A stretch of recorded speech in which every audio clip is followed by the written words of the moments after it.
Assalamualaikum warahmatullahi wabarakatuh. Anak-anak, kita lanjutkan pelajaran kita kali ini. Masih kita bicarakan tentang cerita pendek atau cerpen. Nah, pada pertemuan kali ini kita akan membicarakan mengenai struktur dan kebahasaan cerpen ya. Jadi pertemuan kali ini kita bicara tentang struktur. Apa struktur itu? Susunan ya. Urutan. Jadi kalau kita membuat surat urutannya seperti itu. Kalau cerpen urutannya awal, tengah, akhir bagaimana ya. Kemudian nanti kita lihat juga tentang unsur kebahasaan dalam sebuah cerpen. Baik. Struktur cerpen ya, anak-anak pada pertemuan yang lalu kita bicarakan tentang apa? Ya, unsur ya, unsur-unsur cerpen itu ada unsur intrinsik dan ada unsur ekstrinsiknya. Ada tema ya, ada alur, ada penokohan, ada setting, ya kan? Kali ini kita akan mencoba melanjutkan pemahaman kita mengenai cerpen berkaitan dengan struktur. Ini anak-anak bisa dilihat ya diagramnya ini. Jadi cerpen itu mulai awal sampai akhir, entah cerpenmu itu 3 lembar, 4 lembar, itu hanya dibedakan menjadi 3 bagian. Yang pertama, bagian cerpen itu disebut dengan orientasi, ya. Kemudian bagian tengah disebut dengan komplikasi, klimaks. Pada akhirnya nanti cerpen itu akan diakhiri dengan resolusi. Apa resolusi itu? Ya, ditemukannya jalan keluar dari persoalan yang menjadi komplikasi dalam cerpen itu. Persoalan apa di antara tokoh-tokoh itu? Itu namanya struktur. Jadi cerpen itu urutannya yang pertama adalah orientasi.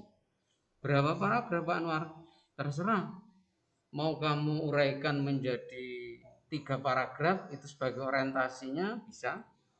Isinya apa Pak? Hampir sama dulu di kelas 7 itu ada apa?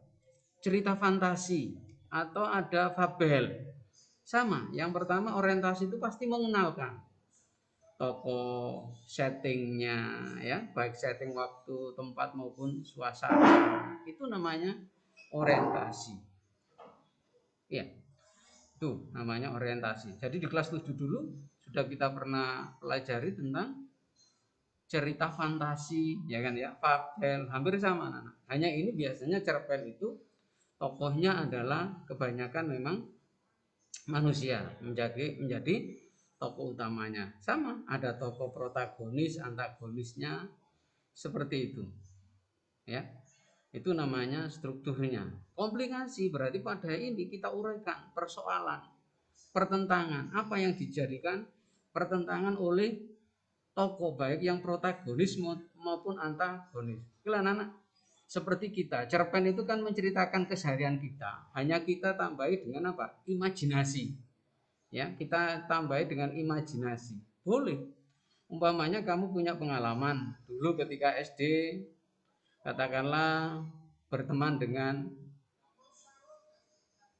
teman sekelas kalian atau sebangku kalian, ya mungkin ada persoalan. Nah, kamu tambah suasananya atau namanya kamu ganti, ya boleh, enggak apa-apa. Cerpen seperti itu namanya apa? Duplikasi ya. Jadi kita ganti settingnya, misalkan nama tokohnya.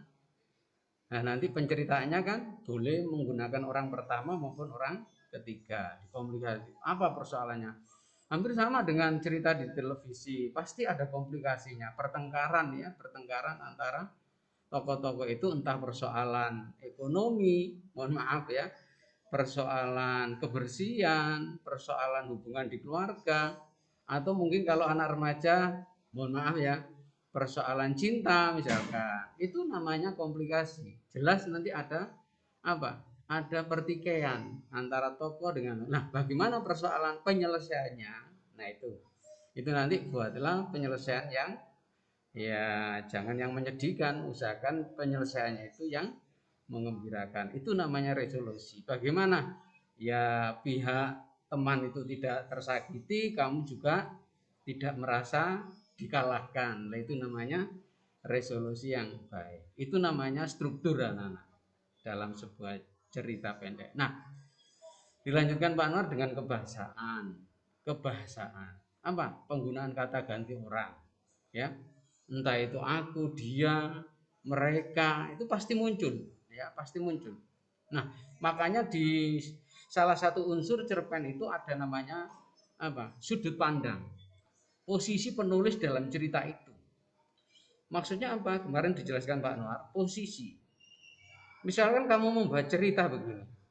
Setiap pagi aku mengirimkan kue buatan ibu ke warung-warung di sekitar rumahku. Setiap pagi aku siapa ini? Kan kamu sebagai penulis. Berarti kamu itu ikut menjadi tokoh dalam cerpen itu, diganti dengan kata aku. Nah, itu namanya kata ganti.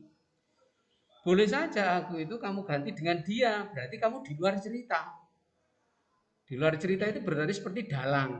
Dalang itu, ayo menurut kamu dalang itu ikut dalam cerita atau di luar cerita? Dalam wayang itu lah anak, wayang kulit.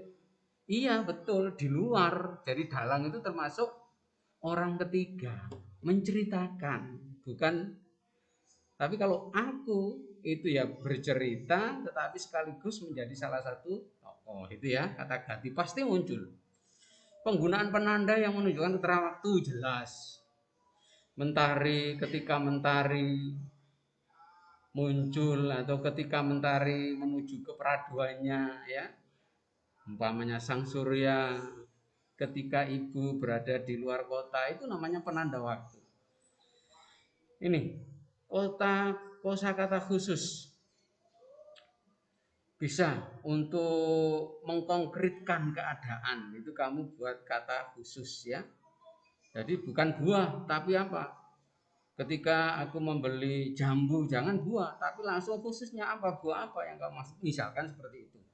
Deskriptif atau gambaran. Dan yang terakhir pasti ini untuk mengindah supaya berkesan lebih ekspresif, ya kita munculkan apa, majas atau gaya bahasa. Bagai air di daun talas umpamanya, ya kan ya. Misalkan menggambarkan perilaku teman kita yang kurang baik, namanya itu pasti di cerpen itu muncul hal-hal seperti itu. Anak-anak saya kira itu kalian bisa mempelajarinya di buku kalian halaman 62 ini ya. Orientasi, rangkaian peristiwa, komplikasi dan resolusi. Memperdalam itu, kemudian coba latihannya yang kamu kerjakan ini nanti di halaman 82 ya. Dari cerpen yang ada itu, cerpen anak rajin dan pohon pengetahuan, ada beberapa paragraf itu mana yang masuk orientasi, mana yang masuk komplikasi, dan mana yang masuk itu saja latihannya. Jadi sudah ada cerpen di buku itu. Coba paragraf berapa sebutkan. Pak Nars, enggak usah ditulis ureanya Pak, ditulis paragraf. Oh boleh. Paragraf 1 dan 2 masuk orientasi. Boleh ya, seperti itu boleh.